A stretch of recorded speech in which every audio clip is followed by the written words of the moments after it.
Notre sujet du jour, découvrir sa destinée.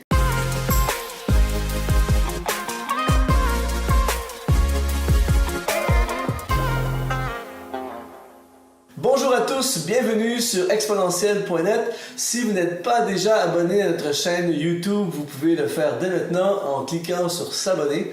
Aujourd'hui, j'ai la joie de recevoir un collaborateur très apprécié sur notre chaîne, qui est le pasteur Bruno Picard de l'île de la Réunion.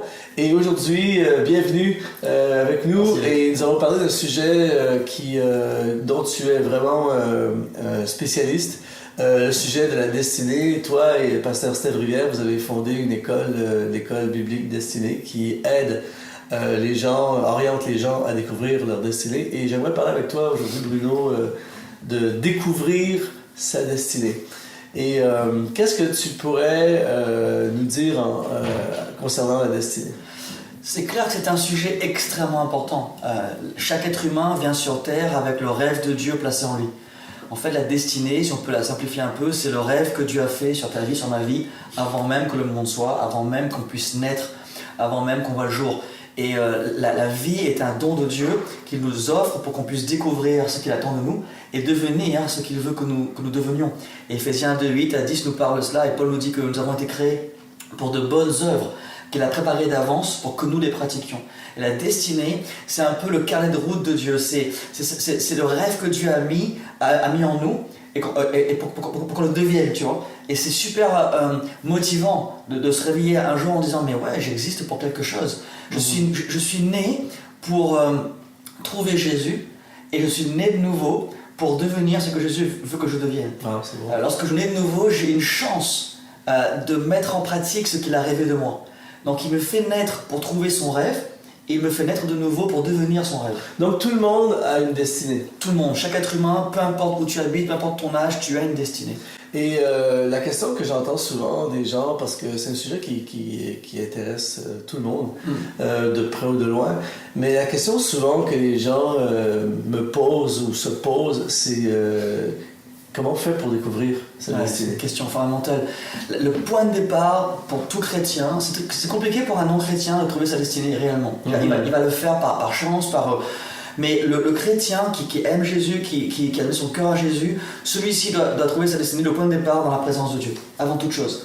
Parce que Dieu est le créateur de notre destinée. Donc qui mieux que lui sait quoi faire et où aller. Donc déjà, passer du temps dans la présence de Dieu, à poser les bonnes questions au roi des rois. Seigneur, qu'aimes-tu que je fasse déjà? Ensuite, bien entendu, c'est de commencer à vérifier un peu quels sont tes talents et tes dons. Chaque être humain a un don, un talent, et Dieu est très cohérent. Dieu n'est pas en opposition dans ce qu'il fait. Si tu regardes ma vie, je ne suis pas appelé à être un basketteur en NBA. C'est flagrant. Ouais, je sais que sur le coup, ça ne se voit pas. La croissance, c'est pas terminé, ma mère a dit on arrête là, je me suis arrêté là. Mais tu vois, mon physique, le cadre de ma vie a été façonné par Dieu aussi pour ça. D'ailleurs, dans le livre des Actes, Dieu dit qu'il a même délimité le cadre dans lequel nous vivons, la zone géographique dans laquelle nous vivons, notre race, tout ça a un lien. Je ne dis pas que c'est ça qui fait qu'on va le trouver, mais ce sont des indications intéressantes. Donc, ce que je suis, mon environnement, Totalement. et mes dons, mes talents, Totalement. tout ça, sont connectés avec la destinée. Totalement. Tu as donc le point de départ de la présence de Dieu, tu as ta liste de dons, de talents, tu as aussi ta liste d'aspirations et de rêves. Il y a des choses en toi, depuis qu'on est tout petit, qui sont en nous quelque part. Parfois ils sont étouffés, parfois ils sont oubliés ou ignorés, mais ils sont là. Il y a aussi les fardeaux. Par exemple, moi, je sais que depuis le départ, j'ai toujours eu un fardeau pour les familles brisées ou les enfants qui sont abandonnés. Avec mon épouse, même si on est pasteur d'église, une église locale extraordinaire et on est vraiment heureux de les servir, à chaque fois que l'on peut, ou tous les jours quasiment, on a un désir d'aider les couples, d'aider les familles, parce que c'était au fond de nous déjà. Donc on se sert d'un talent, ou on se sert d'une position, ou d'une place, d'un placement de Dieu, pour que le fardeau qui est en nous soit aussi, si tu veux, comment dire ça, le fardeau est une force, c'est pas un ennemi. Donc par exemple, quelqu'un peut avoir un don pour parler en public, puis une qualité en intelligente sur être avocat par exemple, et un fardeau pour les femmes battues. Il y a de fortes chances, tu vois, que ça s'emboîte, et on se dit, oh, là il peut y avoir une grosse indication de la part de Dieu qui te pousse à être un avocat pour les causes perdues par exemple. Mais il faut absolument que cela soit validé par Dieu en sa présence. Est-ce que tu as toujours été en mode destiné pour ta vie? Ou il est arrivé un moment où tout à coup il y a quelque chose qui... Tu as eu une illumination, une révélation? C'est une bonne question. Quand j'avais 13 ans, j'ai littéralement eu avec Jésus un face-à-face. Je ne sais pas comment l'expliquer, mais c'était un moment fort dans ma vie. Mais je n'ai pas compris. J'ai rien compris à ce qui s'est passé. Je sais que c'était fort. Et pendant des années, j'ai étouffé cela et j'ai vécu ma vie tranquillement, entre guillemets. Mais au fond de moi, il y avait ce point qui disait j'existe pour quelque chose. Mais je ne sais pas quoi faire dans ma vie. Tu vois, je me suis dit, bon, je vais peut-être faire ça ou faire ci. Et Dieu, par sa grâce, place des points dans notre vie. Et puis il y a un moment où il dit, je veux que tu réfléchisses. Alors, il le fait de différentes façons. Dans mon cas, moi, ça a été un moment difficile entre mes parents et moi, qui m'ont poussé dans mes retranchements à me dire mais pourquoi je suis vivant? Pourquoi est-ce que j'existe? Et c'est là que je commençais à avoir une quête un peu plus profonde. Et il y a un sujet par rapport à ce thème sur comment savoir ce que Dieu veut que je fasse. Il y a une chose que j'ai dit tout à l'heure qui est extrêmement importante dans l'environnement, c'est les relations. Tes relations peuvent t'éloigner de ta destinée, ou peuvent te rapprocher de ta destinée. Et ça, c'est une chose que peu de chrétiens comprennent. Il n'y a qu'à voir quand les gens choisissent une église locale. Parfois, ils prennent plus de temps à choisir quel restaurant pour aller manger que l'église locale. J'en ai des chrétiens qui me disent « Mais moi, je vais à l'église ici parce que c'est plus proche de chez moi. Ouais, » Personne n'irait au cinéma voir un film nul parce que c'est plus proche de chez lui. Tu vois, et pourtant, on sous-estime l'importance capitale d'avoir l'église que Dieu a préparée pour nous. Ton église peut t'aider à réaliser ta destinée. Ou elle peut t'empêcher. Pas parce qu'elle est mauvaise. Parce que, prends un exemple concret. Moi, dans ma vie, je sais que ça s'appelle prophétique. D'accord? J'ai une tendance prophétique. Si je fréquente une église qui n'est pas du tout prophétique, je vais de toute façon étouffer. Je vais au ciel, j'aime Dieu, et je vais faire des bonnes choses, mais je vais limiter grandement mon expression et donc ma destinée. Il faut vraiment réfléchir à tous ces paramètres de relation également. Est-ce qu'on découvre notre destinée par hasard ou est-ce qu'on poursuit notre destinée? Les deux.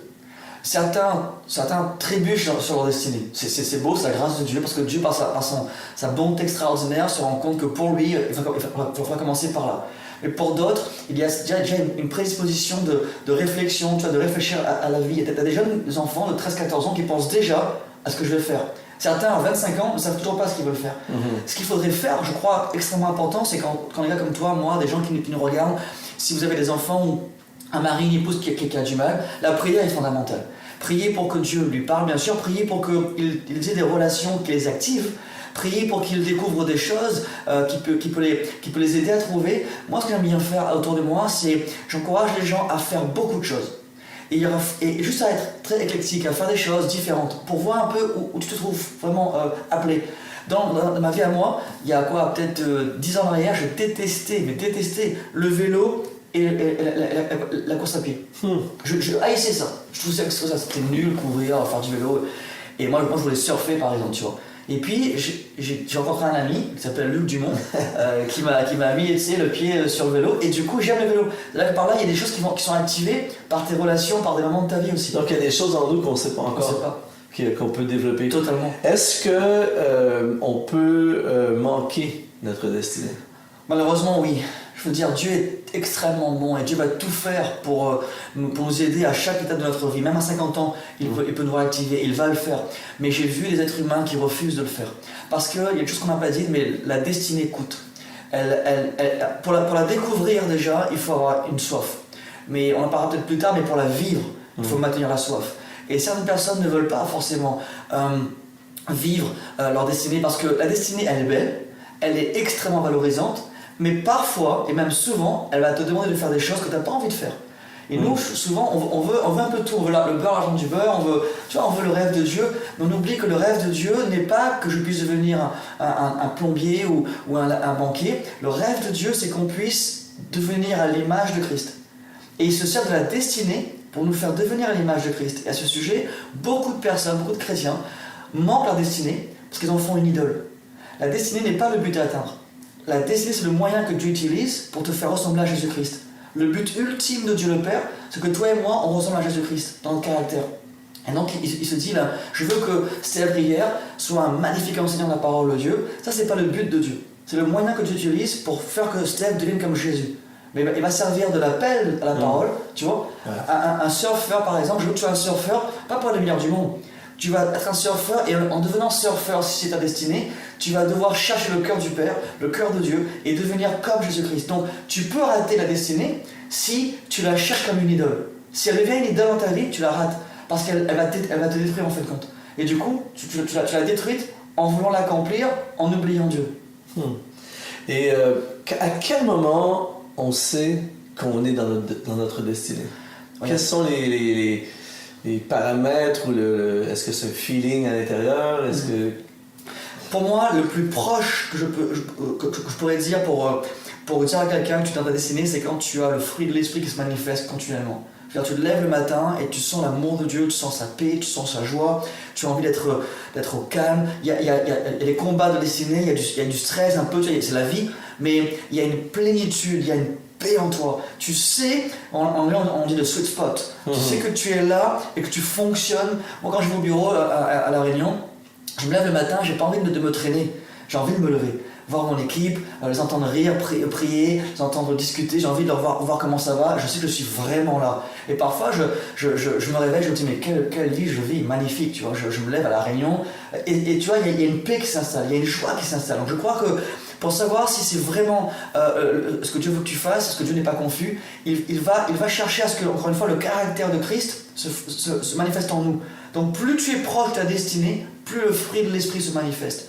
Plus tu es loin de ta destinée, moins le fruit de l'esprit. Donc les gens souvent qui sont malheureux, pas bien, c'est souvent connecté au fait qu'ils sont complètement en dehors. Totalement. C'est comme un poisson en dehors. Totalement. Parce que même Paul en prison était dans sa destinée. Ah, ben, et en prison, il se dit réjouissez-vous. Et en prison, il dit, et il n'a pas de vue que sa destinée est d'amener la parole de Dieu au maximum. Et même en prison, il dit pas aux gars, priez pour moi pour que je sorte de prison. Il dit, priez pour que même dans mes chaînes, je puisse faire ce que Dieu veut que je fasse. Donc tu vois, ça n'a aucun rapport avec l'environnement. La destinée fait que l'atmosphère en toi est celle du ciel. Et donc partout où tu vas, même en prison, l'atmosphère du ciel fait qu'en prison, tu vis le ciel sur la terre. En conclusion, tous nos amis qui nous regardent, qui en ce moment sont peut-être déprimés, découragés ou à la recherche, ou ils ne savent pas, ils ont l'impression de tourner en rond, quelle serait la phrase ou d'activation que tu pourrais leur dire qui pourrait changer l'atmosphère de leur vie et les précipiter sur la route de la destinée? Je pense que je pourrais leur dire... j'ai fait cette prière plusieurs fois dans ma vie et je l'en fais de moins en moins, heureusement. Et quand j'étais au plus bas de ma vie et je ne sais plus quoi faire, je ne savais plus où j'en étais, je disais Seigneur, je suis prêt à tout pour faire ce que tu veux que je fasse. Emmène-moi les bonnes personnes, ouvre-moi les bonnes portes, je suis prêt à tout. Je crois que la prière la plus profonde, c'est de dire je suis prêt à tout. C'est pas de dire je suis prêt à faire un petit peu ça, un petit peu si, c'est pas de négociation. Je suis prêt à tout. Si tu dis ça de tout ton cœur, Dieu est tellement bon et fidèle qu'il va tout faire pour que tu puisses avoir une porte d'entrée sur la destinée. Merci beaucoup, Bruno, tu nous as activés et inspirés. Et je vous donne rendez-vous sur la route de la destinée, la plus belle de toutes les routes. Et c'est accessible pour toi, c'est pour chacun d'entre nous. Il y a une destinée et merci beaucoup d'avoir été avec nous encore aujourd'hui. À bientôt.